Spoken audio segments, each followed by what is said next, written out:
بسم الله الرحمن الرحيم. وإن يونس لمن المرسلين إذ أبق إلى الفلك المشحون فساهم فكان من المدحضين فالتقمه الحوت وهو مليم فلولا أنه كان من المسبحين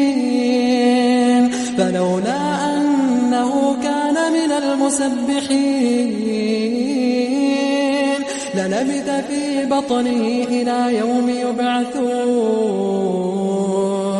فنبذناه بالعراء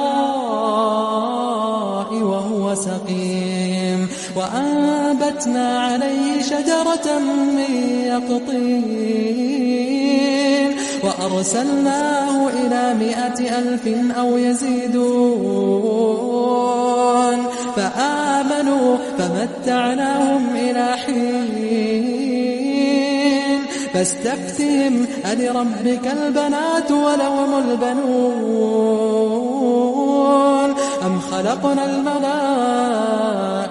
إناثا وهم شاهدون ألا إنهم من إفكهم ليقولون ولد الله وإنهم لكاذبون أصطفى البنات على البنين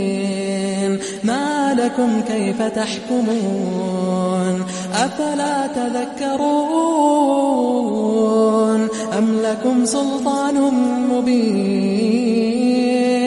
فأتوا بكتابكم إن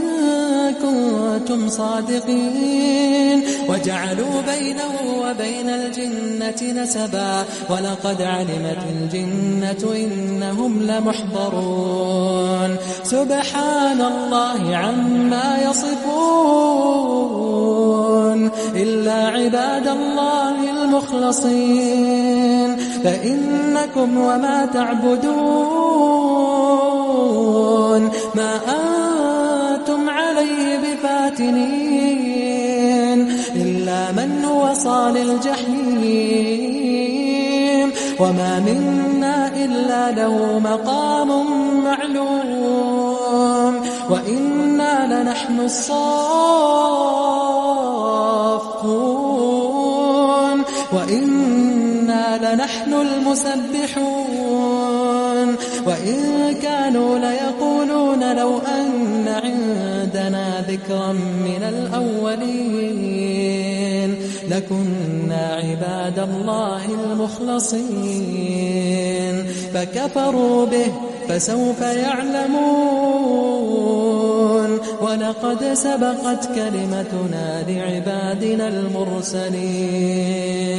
إنهم لهم المنصورون وإن جندنا لهم الغالبون فتول عنهم حتى حين وأبصرهم فسوف يبصرون أفبعذابنا يستعجلون فإذا نزل بساحتهم فساء صباح المنذرين